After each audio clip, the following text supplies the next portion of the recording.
Hello, everyone, and welcome to Chapter 2 Clubs, a smart woman's guide to breakups and everything after. Today, we're going to be talking about a very delicate topic, and that is eating disorders. I'm here with Dr. Katherine Hill, VP of Medical Affairs, and JD Ouellette, Director of Mentorship at Equip. Equip is the leading provider of virtual evidence-based eating disorder treatment in the US. They're built with a combination of clinical and lived experience. Equip is on a mission to make gold standard eating disorder care accessible to all who need it. Dr. Hill is a board certified pediatrician who completed her undergraduate doctorate degree and pediatric residency at Stanford and was formerly on the faculty at Stanford in Adolescent Medicine. JD is an educator turned family mentor whose youngest child developed anorexia in 2012. She became active in online family support communities, writing, and began attending and speaking at conferences. She is a past board member for Feast. And today we're going to be discussing conversation starters to bring up an eating disorder with your child. Welcome, Dr. Hill and JD. Thanks for having us. Yeah, so I would say that, as you said, it's something we're not comfortable with talking about. It has a lot of eating disorders have a lot of societal tropes and beliefs, a lot of them, just to be frank, which are not true, which are really outdated and things like that. So the first thing I want to, really let people know is if you've got spidey sense, do bring it up. If something is pinging for you, make sure you do that. And very often having the conversation will really lead you to the next step of what you need to do. You really want to bring things up from a place of non-judgment and non-shame. Mm-hmm. So, starting with, I'm observing something that I want to ask you about. I've noticed that when it's dinner time, you're sort of consistently saying that you've eaten with friends and things like that. And I don't know, just something about this isn't sitting right with me. So, can we talk about what's going on with you and food these days? And to be honest with you, if your child has an eating disorder, regardless of how you broach the topic, they're probably going to hit the roof, right? Yeah. Because the eating disorder is very self-protective, mm-hmm. and the eating disorder doesn't want folks sort of looking at it. So a really common reaction would be, oh my gosh, like, you're in my business. It's ridiculous. None of my friends eat dinner with their families. Like, what's wrong with you? And so don't sort of take that in and just assume if they say no, that's the final answer, because eating disorders do come with a component called anosognosia, which is lack of insight. And so a lot of times they actually don't know that's what's going on with them. And that was very, very true for my daughter. She was actually willing to go to the doctor to figure out why she couldn't eat certain foods and things like that. So it's, again, one of those things where you do really want to broach the topic. Please, be as calm as you can, be as non-judgmental and non-shame based. And in any of these cases, sort of like just eat, generally not a winner. Right. Do you think there's a better time of day to bring up such a topic?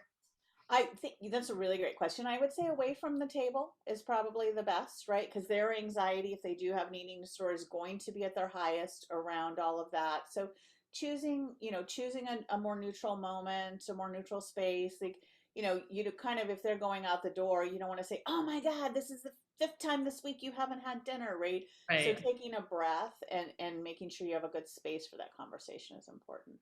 Okay. Yeah, and I think making sure it's not before a big stressful test, or picking the right time, maybe not a time when there's a lot of other family members around and you can have some one-on-one time. I think that's also really important. I think, as JD was mentioning about being non-judgmental, that's really key, and using words instead of saying, you have been doing this, I saw you do that. Instead, start with I statements like, I've just been noticing that, your lunch is coming home half eaten. Can we talk about that a little bit? Or, I've been noticing, it seems like you've been having a really hard time lately. What's been going on? Do you feel like you can share with me what's been going on? And I think that often will lead to a little bit more dialogue. But I think JD, as JD mentioned, even if your child does not admit and say, yes, you got me, I have an eating disorder, which they are very unlikely to do. Right. I think making sure you're regardless of how that conversation goes, if you still have that inkling that there might be something going on with their eating, to make sure you're getting them to their pediatrician or their primary care provider to get their vital signs checked, which typically includes heart rate and blood pressure, their weight checked. Sometimes labs are required. Sometimes an EKG to check the rhythm of their heart is required, and make sure that they're really in a safe place to continue to be at home, because unfortunately, sometimes we do see it that things have gone pretty far, and the patient may get to the point where they're actually medically unstable and may need to be, even go to the hospital. Now, fortunately, hopefully nobody ever has to deal with that that's listening, but it is something that does come up from time to time. And so I think that's an important next step, is to get your child to medical attention. I would err on the side of caution and evaluation at every point in this process.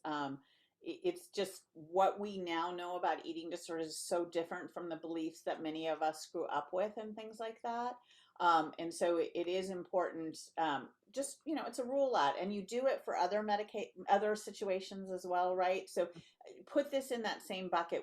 We don't wait and see, we don't kind of whatever, we go, okay, well, that's thank you for sharing that with me. We're going to have a medical appointment, just to make sure everything's okay. Yeah, and oftentimes we see other conditions kind of masquerading. So oftentimes the first symptoms might be your child's complaining of a lot of stomach aches, or maybe they're really constipated, or maybe they're having chest pain, or they're feeling really dizzy when they stand up. These are all common symptoms that maybe they go see a GI doctor before they even think eating disorder, or maybe they're going to see a cardiologist because they're feeling dizzy. Or they're feeling funny beats in their heart. And so I think it's really important to have a high degree of suspicion, because we do know now that the faster you get somebody to treatment, the better their prognosis. And in fact, for young people who get to treatment really quickly, it's actually a pretty good prognosis if they can get treated with evidence-based methods. Yeah. So I feel like, as a parent, children don't like to, talk to their parents about anything.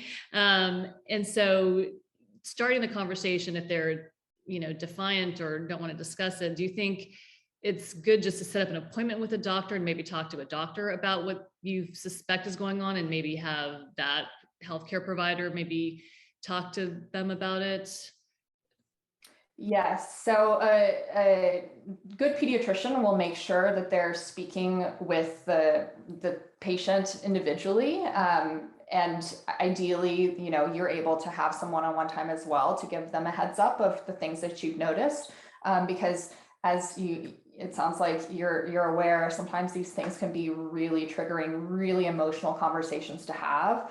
And lead to, very, very big emotions.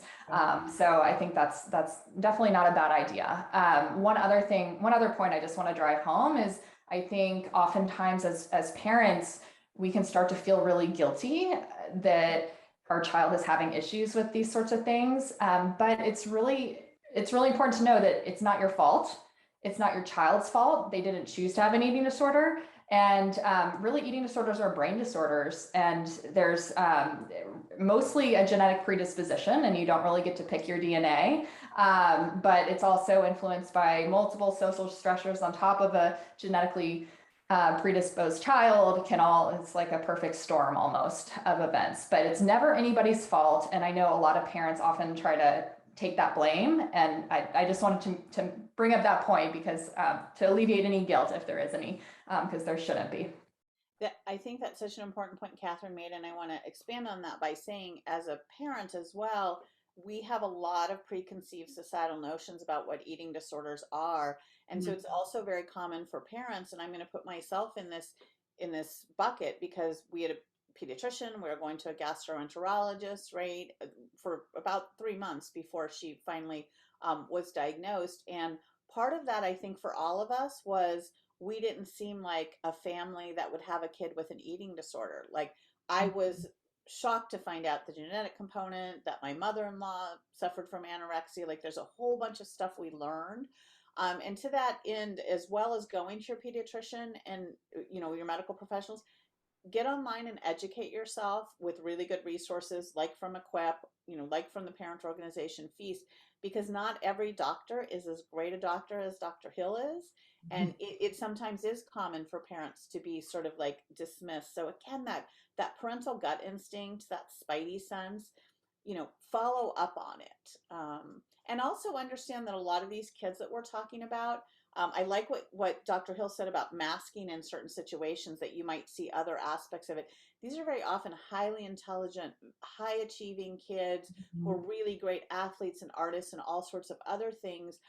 And sometimes all of that achievement can really cause people to miss the mental illness that's happening, that's involved in that. Right, right. Okay, this is great. Thank you both so much for this information. And I hope that this is going to be useful for our audience out there. And you can find more resources on our website at chapter2club.com. And we will also have links to Equip's information as well. Thank you both for being here. Thank you so much.